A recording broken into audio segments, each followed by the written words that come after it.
Hello everyone, I am सुगम। Welcome back. तो guys यहाँ पर आज हम देखने वाले हैं इकोनॉमिक्स के जो आपके मोस्ट इम्पोर्टेंट क्वेश्चन हैं, उन सभी प्रश्नों पर यहाँ पर हम डिस्कस करेंगे। और गाइस जैसा कि आपने कमेंट किया था कि जो आपके लघु उत्तरीय प्रश्न और विस्तृत उत्तरीय प्रश्न हैं, उन प्रश्नों को बता दीजिए। तो गाइस उन्हीं प्रश्नों पर यहाँ पर हम डिस्कस करेंगे, तो ये वीडियो आपको अंत तक देखना है। फर्स्ट क्वेश्चन है कि सीमांत एवं प्रतिस्थापन दर से क्या आशय है, यह घटती हुई क्यों प्रतीत होती है। ये क्वेश्चन आपका दिया गया है, तो आंसर देख लीजिए। आप लिखोगे कि सीमांत प्रतिस्थापन दर का मतलब है कि उपभोक्ता एक वस्तु को दूसरी वस्तु के लिए कितनी मात्रा में बदलने को तैयार है, वही तकनीकी प्रतिस्थापन की सीमांत दर कहलाती है। इसके बाद यहाँ पर आप लिखोगे कि उत्पादन स्थिर रहते हुए भी एक इनपुट को दूसरे संसाधन से कितनी मात्रा में बदला जा सकता है। इसके बाद नेक्स्ट हेडिंग डालोगे कि सीमांत प्रतिस्थापन दर घटती हुई क्यों प्रतीत होती है, और इसमें आपको लिखना है कि सीमांत प्रतिस्थापन दर घटती हुई इसलिए। इसको गाइस दोबारा से देखिए, यहाँ पर आप लिखोगे कि सीमांत प्रतिस्थापन दर घटती हुई इसलिए प्रतीत होती है क्योंकि जैसे जैसे उपभोक्ता के पास किसी वस्तु का स्टॉक बढ़ता है, वह उस वस्तु में दी गई वृद्धि के लिए दूसरी वस्तु का कम से कम त्याग करने को तैयार होता है। सीमांत प्रतिस्थापन दर उपभोक्ता व्यवहार के आधुनिक सिद्धांत में एक केंद्रीय सिद्धांत है। और फिर आप लिखोगे कि सीमांत प्रतिस्थापन दर सापेक्ष सीमांत उपयोगिता को मापती है। और नेक्स्ट हेडिंग डालोगे कि सीमांत प्रतिस्थापन की सीमांत दर घटती हुई क्यों प्रतीत होती है, और पहले आपने देखा था सीमांत प्रतिस्थापन दर घटती हुई क्यों प्रतीत होती है। लघु उत्तरीय प्रश्न है तो लॉग में ही वहाँ पर आप लिख कर आओगे, तभी आपको फुल मार्क्स मिलेंगे। ठीक है, तो इसमें आप लिखोगे कि घटती सीमांत उत्पादों के कारण तकनीकी प्रतिस्थापन की सीमांत दर घटती जाती है। किसी भी यथार्थवादी उत्पादन तकनीक में घटते हुए सीमांत उत्पाद होने चाहिए।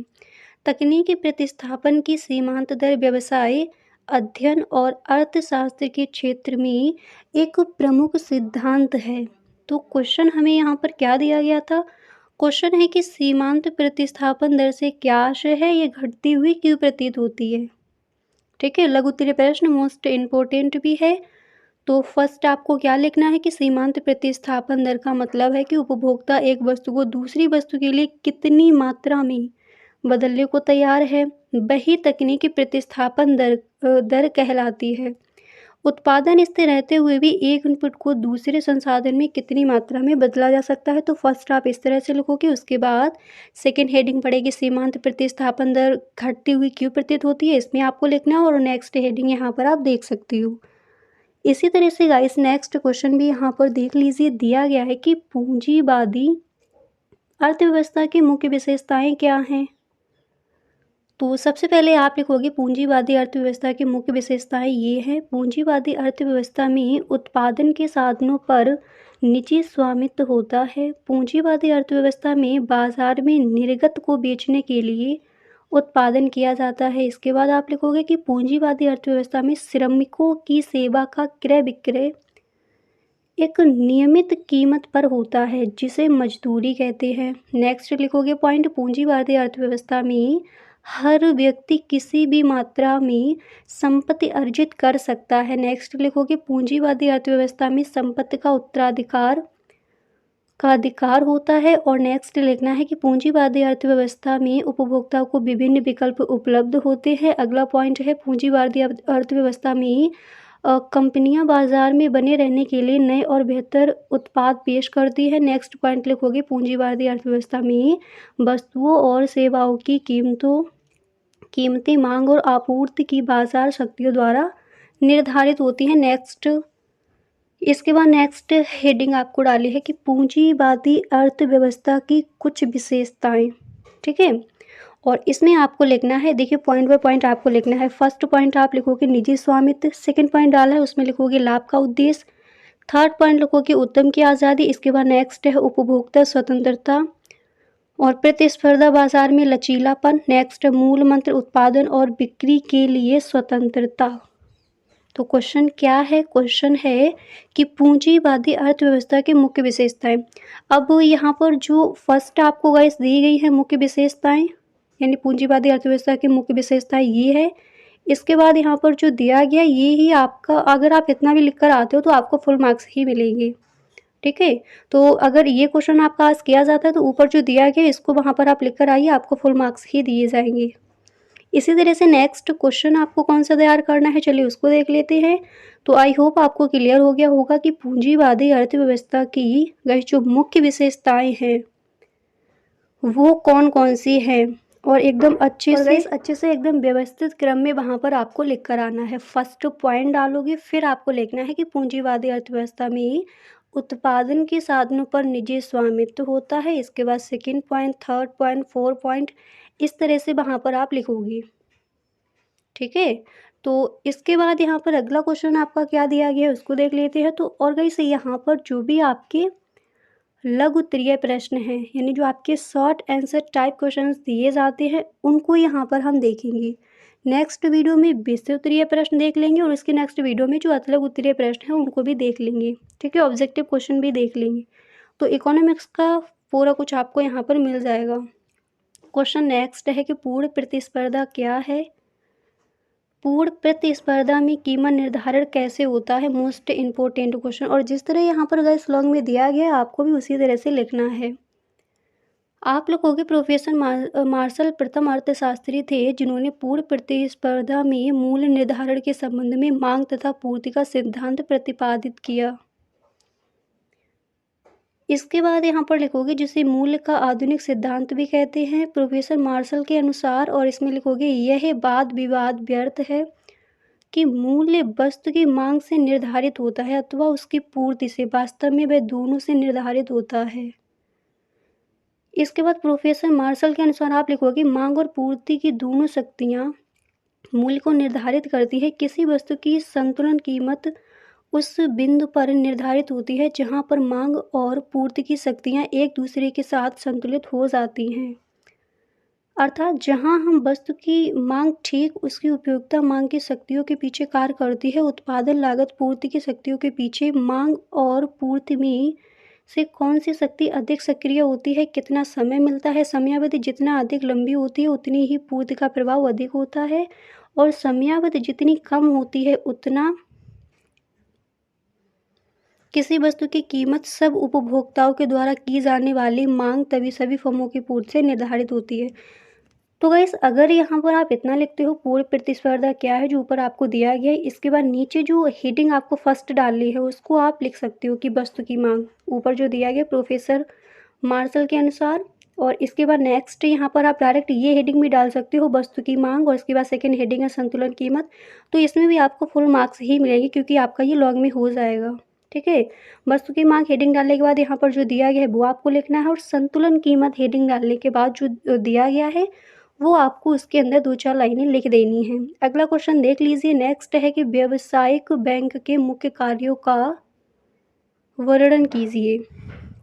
तो चलिए देख लीजिए कि व्यावसायिक बैंक के मुख्य कार्य क्या है। आप लिखोगे कि जो संस्थान जिन साधारण से मुख्य रूप में जमा स्वीकार करता है या उधार देता है वह स्थान व्यापारिक बैंक के नाम से जाना जाता है।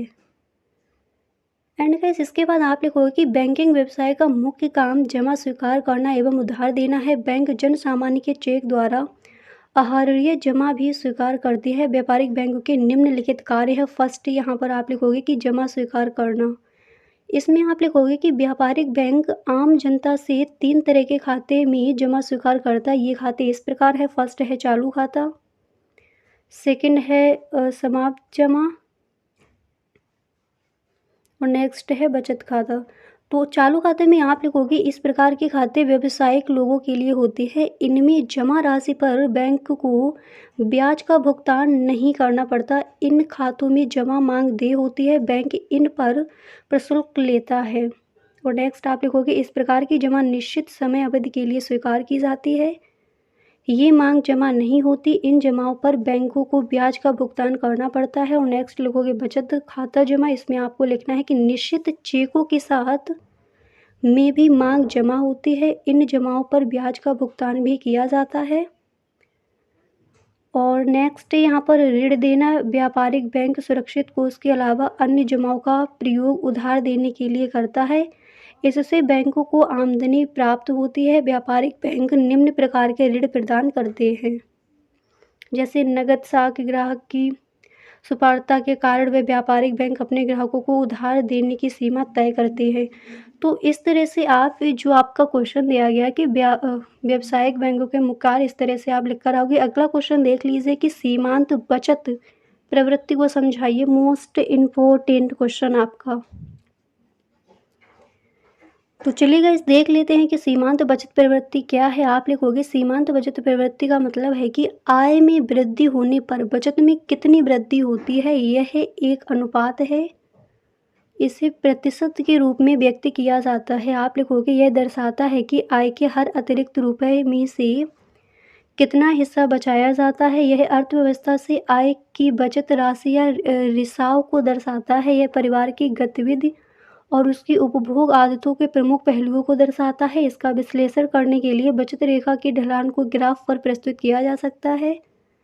किसी व्यक्ति की आय जितनी अधिक होगी, एमपीएस उतना ही अधिक होगा। एमपीएस का अध्ययन अर्थशास्त्रियों को यह निर्धारित करने में मदद करता है कि वेतन वृद्धि बचत को कैसे प्रभावित कर सकती है।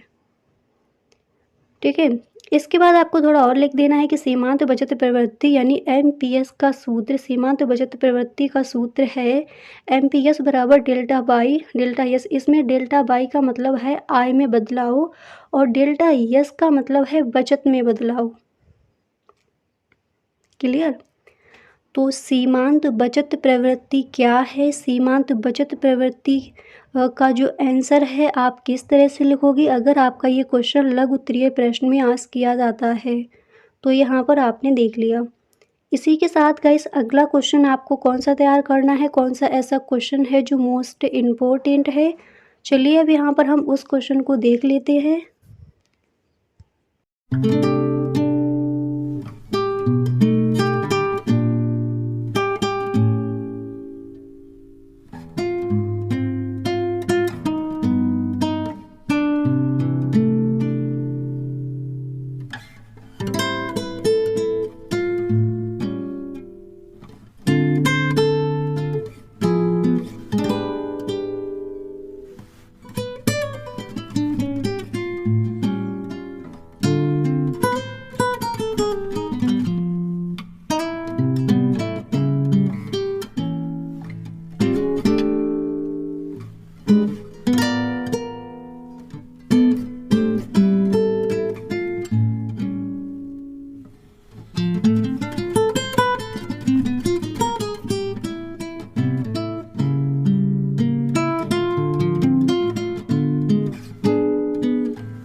इसी के साथ यहाँ पर अगला क्वेश्चन है कि राजस्व घाटा और राजकोषीय घाटे के बीच क्या संबंध है।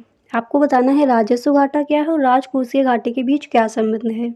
आप लिखोगे कि राजस्व घाटा राजकोषीय घाटे का एक हिस्सा होता है। राजस्व घाटा तब होता है जब सरकार का राजस्व व्यय राजस्व प्राप्तियों से ज़्यादा होता है। वही राजकोषीय घाटा तब होता है जब सरकार का कुल व्यय कुल प्राप्तियों से ज़्यादा होता है। और राजस्व घाटा में आप लिखोगे राजस्व घाटा राजकोषीय घाटे का हिस्सा होता है और राजकोषीय घाटा राजस्व घाटे से ज़्यादा व्यापक शब्द है। राजकोषीय घाटे में राजस्व घाटा और पूंजीगत व्यय शामिल होता है। राजस्व घाटा सरकार की वर्तमान आय और व्यय पर सीधा असर डालता है। राजकोषीय घाटा सरकार के खर्च की तुलना में उसकी आय में कमी को बताता है। ठीक है, राजस्व घाटा सरकार की वर्तमान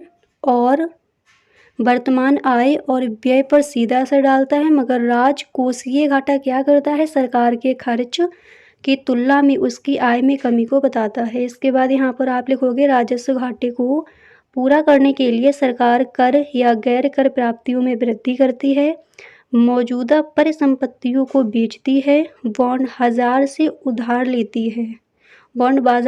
उधार लेती है। तो राजस्व घाटा और राजकोषीय घाटे के बीच क्या संबंध है। आई होप ये इस क्वेश्चन का आंसर आपको सही ढंग से गाइस क्लियर हो गया होगा। इसी तरह से कुछ और भी आपके क्वेश्चन हैं लघु उत्तरीय प्रश्न में चलिए गाइस उन क्वेश्चंस पर भी यहाँ पर हम डिस्कस कर लेते हैं और वीडियो को आपको बिल्कुल भी स्किप नहीं करना है, ठीक है। चलिए यहाँ पर गाइस आपका नेक्स्ट क्वेश्चन है